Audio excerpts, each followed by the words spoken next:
Bonjour à tous et bienvenue chez Novel Class, je m'appelle Gizmad, je suis ton professeur de mathématiques et nous découvrons ensemble un énoncé fort intéressant.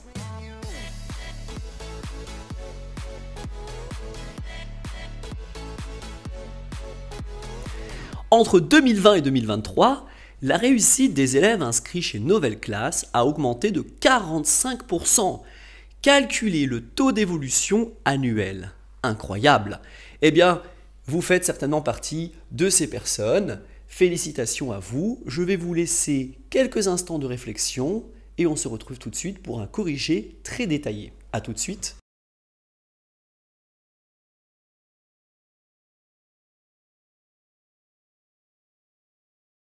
Bien, je suis de retour.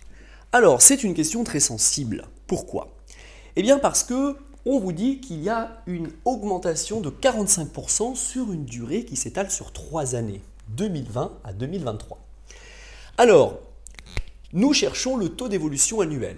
Appelons T le taux d'évolution cherché. Alors, si T égale 20, ça signifie qu'il y a une augmentation annuelle de 20%. Le taux d'évolution cherché, le taux d'évolution annuel, soit C indice A, le coefficient multiplicateur associé.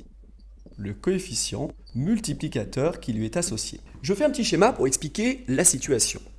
De 2020 à 2021, de 2021 à 2022 et de 2022 à 2023, nous avons une évolution de T en pourcentage, plus T%. Tous les ans, nous subissons une augmentation de T%, qui est le taux d'évolution annuel. Une augmentation de réussite de 2020 à 2021 correspond à une multiplication par un coefficient multiplicateur que j'ai appelé CA. CA fois CA et fois CA. Car vous savez que lorsque un nombre augmente d'une année à une autre, qu'il augmente de T%, eh bien, pour trouver la valeur d'arrivée, on prend la valeur de départ que l'on multiplie par le coefficient multiplicateur associé à cette augmentation de T%.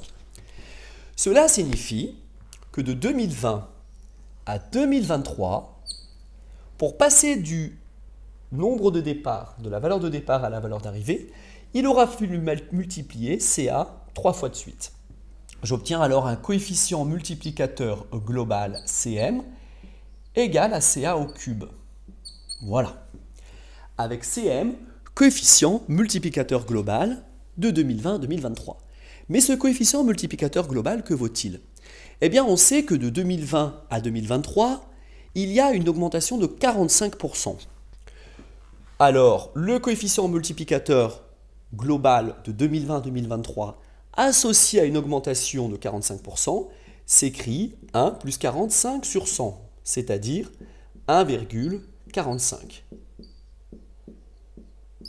J'ai alors la relation qui dit que le coefficient multiplicateur annuel élevé au cube égale 1,45.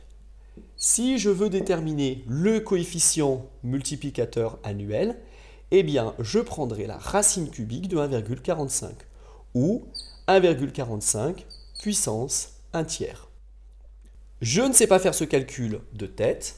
Je vais alors demander à ma calculatrice de me donner un petit coup de main.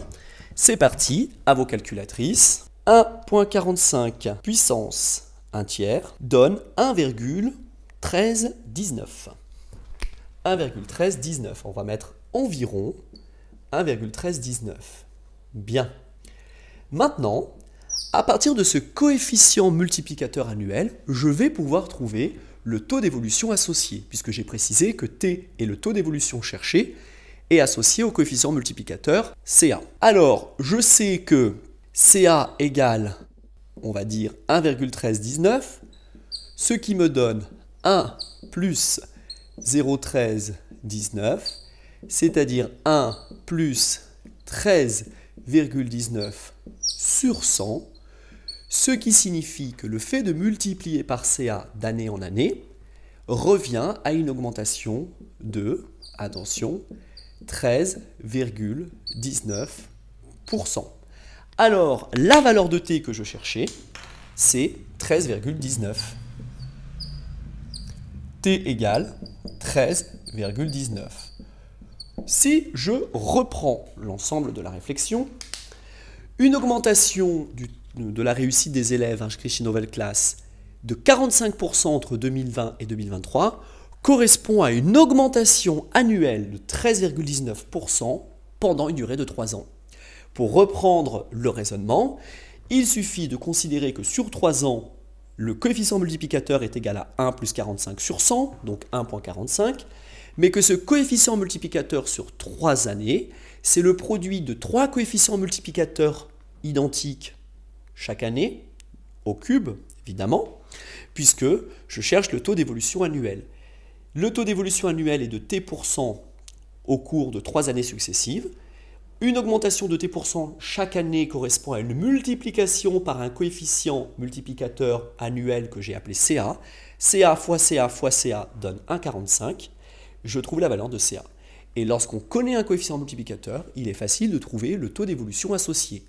Lorsque le coefficient multiplicateur est plus grand que 1, il s'agit d'une augmentation. Et lorsque le coefficient multiplicateur est positif et plus petit que 1, il s'agit d'une diminution ou d'une réduction. Voilà, j'espère que c'est très clair pour tout le monde. C'était un plaisir de vous expliquer un peu ces taux d'évolution, et à très vite chez Nouvelle Classe pour de nouvelles aventures. Merci.